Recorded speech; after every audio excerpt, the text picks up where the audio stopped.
Hello dear students, welcome to all of you. Student IQ class में आपका स्वागत है। स्टूडेंट, आज के वीडियो में हम लोग साइंस के क्वेश्चन करने वाले हैं ऑब्जेक्टिव। ये 80 क्वेश्चन कराऊंगा। 80 क्वेश्चन नहीं, आपके लिए ये 200 क्वेश्चन से अधिक होगा। मात्र 20 मिनट का वीडियो होगा।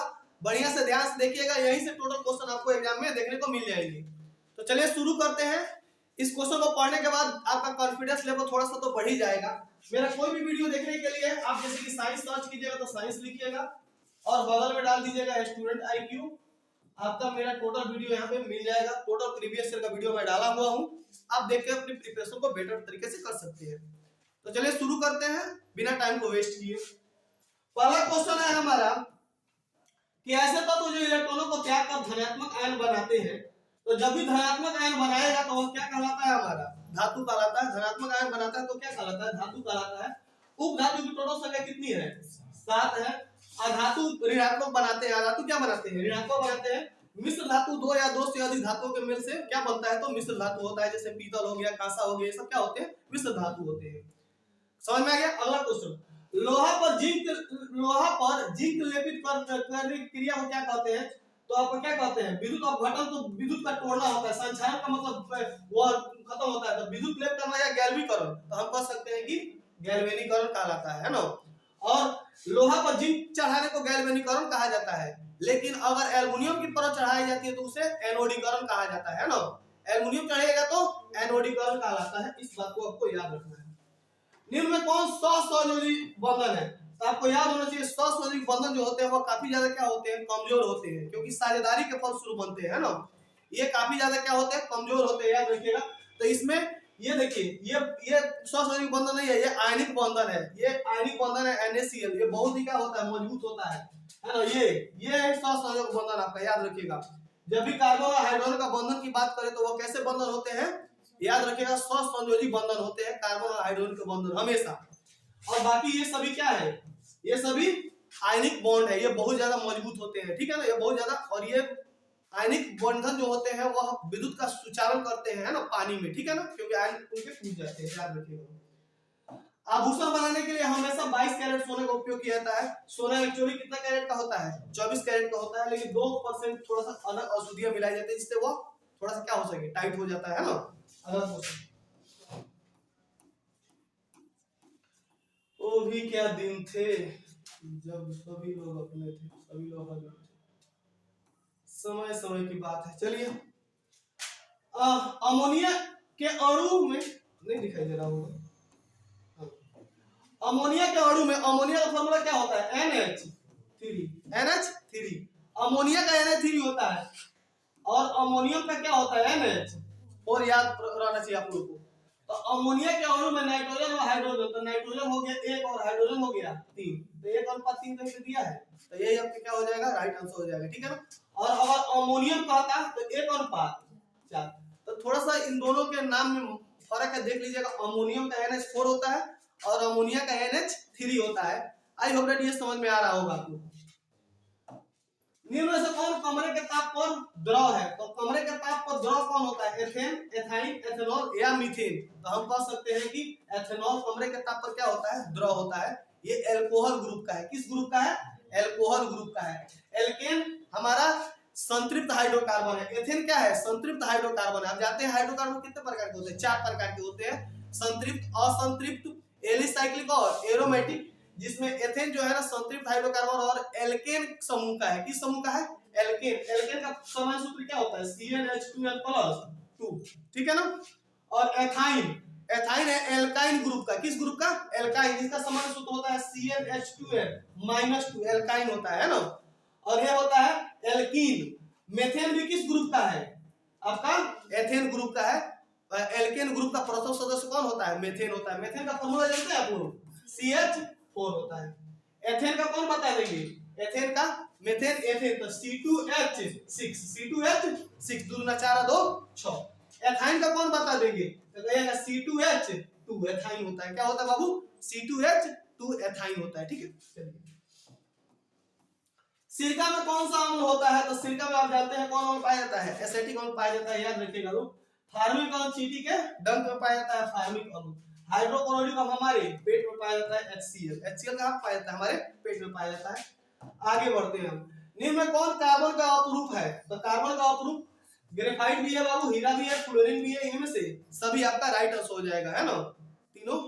और आप जानते हैं ग्रेफाइट का उपयोग स्नेहक के रूप में होता है, पेंसिल बनाने में होता है, और ये विद्युत का क्या होता है, सुचालक होता है। यह एक अधातु है, यह क्या है, अधातु है, फिर भी यह विद्युत का सुचालक होता है, तो क्वेश्चन कंफ्यूजिया के पूछ सकता है।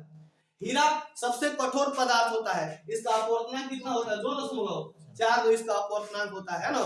और यह भी क्या, एक अधातु है, क्या है, अधातु है ना। कोई दिक्कत? नेक्स्ट, एक अणु सूत्र रहता है परंतु अलग अलग संरचना होता है, तो उसे हम लोग क्या कहते हैं, उसे हम लोग क्या कहते हैं, समावयवी कहते हैं, समावयवी कहते हैं, है ना, याद रखिएगा। अपरूप किसी पदार्थ का बहुत सारा रूप हो, माने किसी एक पदार्थ का बहुत सारे रूपों में पाया जाता है, उसे अपरूप कहते हैं। जैसे कि ग्रेफाइट, हीरा, कार्बन के क्या होते हैं, अपरूप होते हैं, और इस गुण को अपरूपता कहते हैं। जब कोई भी तत्व प्रकृति में विभिन्न रूपों में पाया जाता है तो उसे अपरूप कहते हैं, और इस गुण को अपरूपता कहा जाता है, अपरूपता।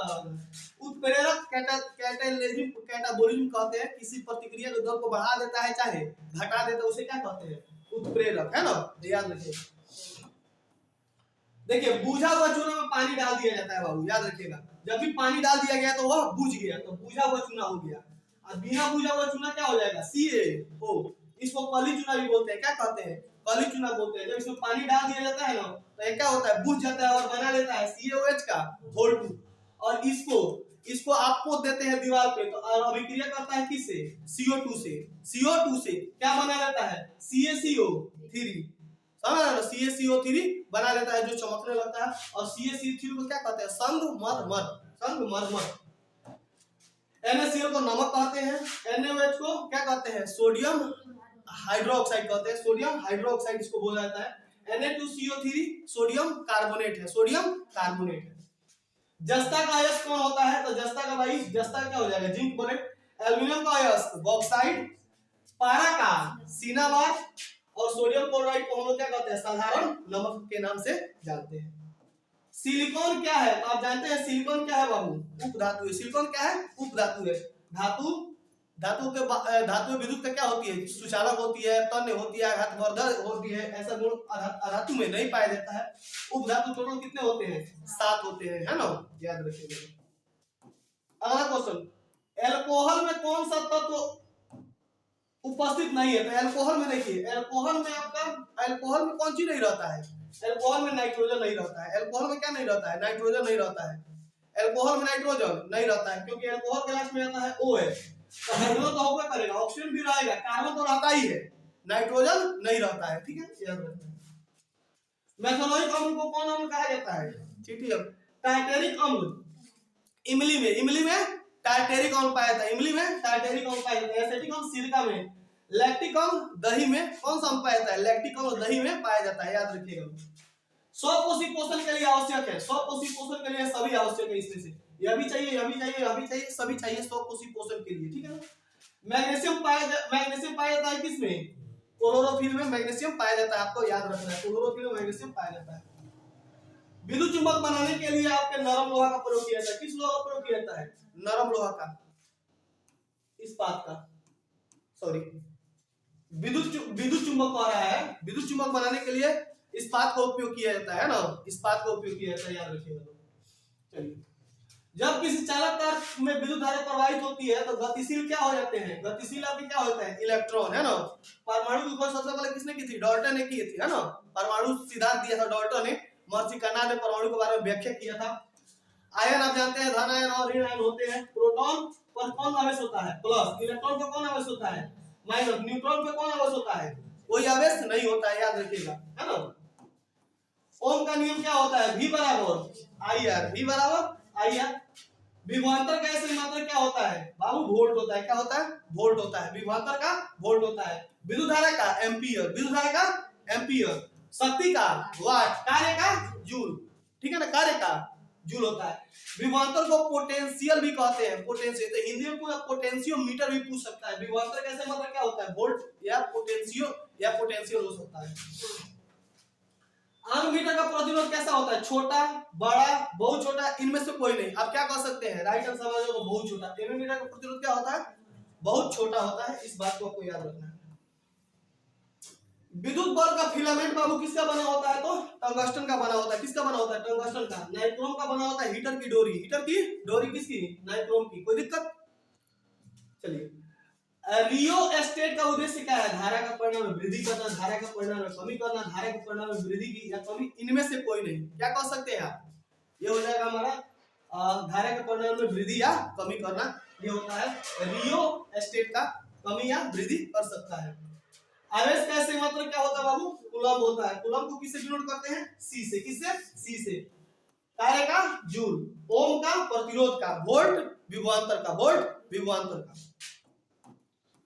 दाढ़ी बनाने के लिए अवतल दर्पण का, साइड मिरर के रूप में उत्तल दर्पण का। गला, डॉक्टर कौन सा दर्पण रखते हैं? अवतल रखते हैं। गले, नाक, कान जांच के लिए अवतल, है ना। गाड़ी का अगला हेडलाइट अवतल, गाड़ी का साइड मिरर उत्तल, गाड़ी का साइड मिरर उत्तल, है ना। चलिए, समतल दर्पण किसी वस्तु का समान प्रतिबिंब बनाता है। कम से कम आधा प्रतिबिंब, आधा शीशा होना चाहिए बॉडी के हाइट का, है ना। बॉडी की हाइट का आधा। अगर हम समतल दर्पण में यू वेग से जाते हैं तो प्रतिबिंब 2u वेग से। अगर हम समतल दर्पण में कितने वेग से जाते हैं? u, तो प्रतिबिंब कितना वेग से चलता हुआ दिखाई देगा? 2u वेग से चलता हुआ दिखाई देगा। उत्तल दर्पण में कैसा प्रतिबिंब बनता है? उत्तल दर्पण हमेशा कैसा? काल्पनिक और सीधा, काल्पनिक और सीधा, वस्तु से छोटा। अवतल दर्पण में दोनों प्रकार का प्रतिबिंब बनता है, वास्तविक और काल्पनिक दोनों बनता है, ठीक है ना। समतल दर्पण में हमेशा काल्पनिक प्रतिबिंब बनता है, ठीक है ना। कैसा प्रतिबिंब बनता है? काल्पनिक। वास्तविक प्रतिबिंब को पर्दे पर प्राप्त किया जा सकता है, काल्पनिक प्रतिबिंब को पर्दे पर प्राप्त नहीं किया जा सकता है। इस बात को भी आपको ध्यान में रखना है। श्वेत प्रकाश वर्णपट में किस रंग का किरण का विचलन सबसे अधिक होता है? सबसे अधिक विचलित होता है कौन बाबू? बैगनी कलर। कौन? बैगनी। सबसे अधिक विचलित कौन होता है? बैगनी। और सबसे कम तरंगदैर्घ्य किसका होता है? बैगनी का होता है। सबसे ज्यादा तरंगदैर्घ्य किसका होता है? लाल का। और सबसे कम विचलन किसका होता है? लाल का। जिसका तरंगदैर्घ्य जितना ज्यादा होगा, जितना जिसका पावर होगा वो उतना ही कम डरेगा, याद रखिएगा लोग। जिसका जितना पावर होता है वो कम डरता है। तो लाल रंग का तरंगदैर्घ्य बहुत ज्यादा होता है तो बहुत कम विचलित होता है। क्या होता है? बहुत कम विचलित, बहुत कम डरता है, समझ रहे हो। इसीलिए खतरे का रंग क्या होता है? लाल होता है। रेले के नियम के अनुसार जिस रंग का तरंगदैर्घ्य जितना ज्यादा होता है उसका प्रकीर्णन उतना ही कम होता है, याद रखिएगा लोग, ठीक है ना। बैगनी रंग का तरंगदैर्घ्य बहुत ज्यादा कम है, बहुत ज्यादा डरता है, बहुत ज्यादा डरता है, विचलन हो जाता है, ठीक है ना। आकाश का रंग नीला दिखाई देता है प्रकीर्णन के कारण, याद रखिएगा। समतल दर्पण की फोकल दूरी क्या होती है बाबू? अनंत होती है। कैसी होती है? अनंत होती है। दो समतल दर्पण के बीच में अगर कोई प्रतिबिंब रखें, अनंत प्रतिबिंब बनता है, अनंत प्रतिबिंब बनता है। कोई दिक्कत? अगला क्वेश्चन, हरे पौधे क्या कहलाते हैं बाबू? हरे पौधे आपके क्या कहलाते हैं? हरे पौधे आपके उत्पादक कहलाते हैं। क्या कहलाते हैं? उत्पादक कहलाते हैं। हरे पौधे उत्पादक कहलाते हैं, उपभोक्ता नहीं कहलाते हैं। हरे पौधे उत्पादक कहलाते हैं, उपभोक्ता हम लोग हैं। उपभोक्ता हम लोग हैं, उसको खाते हैं। जानवर भी उपभोक्ता ही कहलाता है, ठीक है ना। नर युग्मक में गुणसूत्रों की संख्या कितनी होती है? तो आप जानते हैं कोई भी नर युग्मक होते हैं तो उसमें गुणसूत्र कितने होते हैं? टोटल 23 जोड़ी होते हैं। 23 जोड़ी होते हैं। यहाँ पे 23 नहीं कहना चाहिए, उसको 46 लिखना चाहिए था, ठीक है ना। 23 जोड़े होते हैं। ओजोन परत को हम अंग्रेजी में क्या कहते हैं? एक्सोस्फीयर। क्या कहते हैं? स्ट्रेटोस्फीयर कहते हैं ना, ये कहते हैं इंग्लिश में स्ट्रेटोस्फीयर में पाई जाती है, ठीक है ना। यहाँ तक आपके 80 ऑब्जेक्टिव क्लियर हो रहे हैं। मिलते हैं अपने नेक्स्ट वीडियो में नेक्स्ट टॉपिक के साथ। जय हिंद, जय भारत।